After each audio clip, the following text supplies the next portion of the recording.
Cramps ये एक ऐसी बला है जिसकी दवा तो है, लेकिन उसे लेने से अक्सर हम औरतें डरती हैं। वैसे एक दवा है मेफ्टल स्पास, पेन किलर है और बहुत पॉपुलर है। किसी भी केमिस्ट के पास अगर आप जाएंगे और कहेंगे पीरियड क्रैम्प्स के लिए कोई मेडिसिन चाहिए, तो आपको सबसे पहले यही सजेस्ट किया जाएगा। लेकिन अब सरकार ने इसको लेकर अलर्ट जारी कर दिया है। भारत में दवाइयों का स्टैंडर्ड तय करने वाली एक ऑर्गेनाइजेशन है द इंडियन फार्माकोपिया कमीशन। ये इसी ने अलर्ट इशू किया है और कहा है कि इस मेडिसिन के रिएक्शंस पर नजर रखने की जरूरत है। इन रिएक्शंस को एडवर्स ड्रग रिएक्शंस एडीआर कहा गया है। सिंपल भाषा में कहे तो मतलब उल्टा असर या साइड इफेक्ट सॉर्ट ऑफ। इसीलिए हम आज इस दवाई के बारे में कुछ डिटेल में बात करना चाहते हैं। इसकी डोज कितनी होनी चाहिए, इसके क्या साइड इफेक्ट्स है, कितना पेन होने पर ये दवाई ले सकते हैं, जैसे कई सवाल है जिनको लेकर हम फैमिली में भी बात नहीं करते। अभी एक लेटेस्ट जो अभी अलर्ट आया है in the health care sector is about very commonly used medicine that is called Meftal Spas. IPC ने अभी एक सेफ्टी अलर्ट जारी किया है जिसमें उसमें कहा है उन्होंने कि मेफ्टाल स्पास का जो यूजेज है वो बहुत ज़्यादा ना किया जाए और किसी भी जब भी अगर उसको यूज़ करना है तो किसी फिजिशियन के कंसल्टेशन के बाद ही यूज़ किया जाए। बेसिकली मेफ्टाल स्पास एक पेन किलर है जो बहुत कॉमनली यूज़ किया जाता है। It is over the counter drug available mostly period pain, menstrual cramps, stomach pain, muscle pain, joint pain, ऐसी कुछ कंडीशंस के लिए। प्रॉब्लम ये है कि इसका ओवर यूज होने लग गया। जब कोई पेशेंट फिजिशियन या डॉक्टर के पास फर्स्ट टाइम आता है दिखाने, डॉक्टर एडवाइस करता है। अब आगे क्या होता है, जब भी दर्द होता है वो उसको दोबारा ले लेता है, हेंस इसका मिसयूज होने लगता है। एंड इस वजह से कुछ कुछ सिम्टम्स ऐसे देखे जा रहे थे जो कि बहुत ज़्यादा डेडली हैं, तो ये इशू अलर्ट किया गया।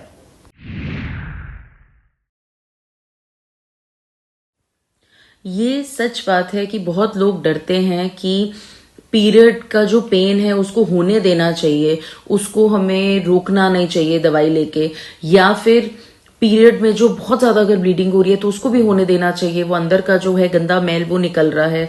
तो ये बहुत बड़े मिथ्स हैं। पीरियड पेन फर्स्ट डे अगर किसी को होता है वो नॉर्मल है, 1-2 दिन हो सकता है। लेकिन अगर आपको पीरियड के दौरान इतना पेन हो रहा है कि वो आपकी रोजमर्रा के काम में आपको अफेक्ट कर रहा है तो ये नॉर्मल नहीं।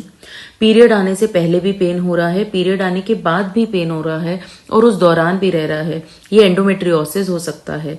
पेन के साथ ब्लीडिंग हैवी होने लग गई है, ये फाइब्रॉइड हो सकता है। तो बहुत सारे रीजंस हो सकते हैं इस पेन के। तो हमें पहले जानना है कि ये दर्द क्यों हो रहा है और फिर उसका ट्रीटमेंट और इलाज करना है। मेफ्टाल स्पास या ड्रॉटिन जैसी दवाइयां लेना सिर्फ एक सिम्टोमेटिक ट्रीटमेंट है। वो दर्द को 1-2 दिन ठीक कर देगा, लेकिन वो उस बीमारी को ठीक बिल्कुल नहीं करेगा। तो जरूर अपने डॉक्टर से कंसल्ट करें, समझें मुझे ये दिक्कत क्यों आ रही है, क्योंकि आगे जाके भी और प्रॉब्लम्स कर सकता है, एंड फिर इसको ठीक करें।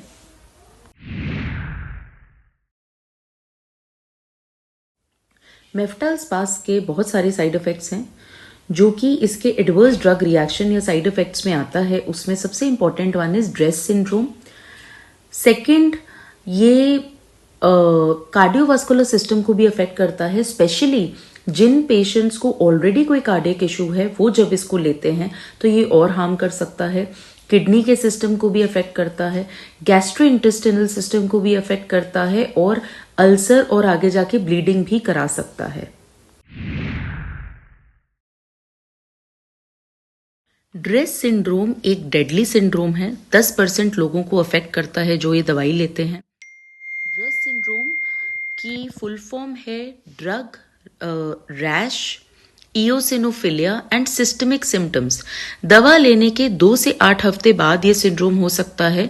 अगर दवा लेने के बाद आपको किसी तरीके का स्किन में रैश आ रहा है, इओसिनोफिलिया मतलब कि इओसिनोफिल काउंट का बढ़ जाना जो किसी भी बीमारी में, इन्फेक्शन में, एलर्जी में बढ़ जाता है।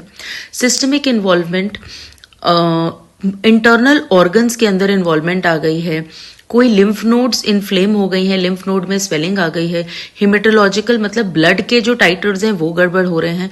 इस तरीके के कभी भी सिम्टम्स दिखें अगर, तो प्लीज कंसल्ट करें, ये ड्रेस सिंड्रोम हो सकता है। पेट और पीरियड दर्द से रिलीफ के लिए मार्केट में मेफिनामिक एसिड और डाइसिक्लोमाइन को मिलाकर बनी कई मेडिसिन मौजूद है। इसी में से एक है मेप्टल स्पास। एक रिपोर्ट के मुताबिक मेफिनामिक एसिड और डाइसिक्लोमाइन से बनी दवाइयों की हर साल करीब 180 करोड़ रुपए की सेलिंग होती है। इसमें केवल मेप्टल स्पास की सेल 155 करोड़ के आसपास है। मार्केट रिसर्च फर्म IQVIA की रिपोर्ट में यह बात कही गई है। इस रिपोर्ट के मुताबिक हर साल इन दवाइयों की करीब 570 करोड़ गोलियां बिकती है। इसमें से केवल मेप्टल स्पास की करीब 470 करोड़ गोलियां होती है। इसी से आप गेस कर लो कि इस दवाई का किस तरीके से यूज होता है। इसीलिए एक्सपर्ट्स की राय जरूरी हो जाती है। So next time you pop a Meftal Spas, अपने डॉक्टर या गायनी से बात जरूर कर लें।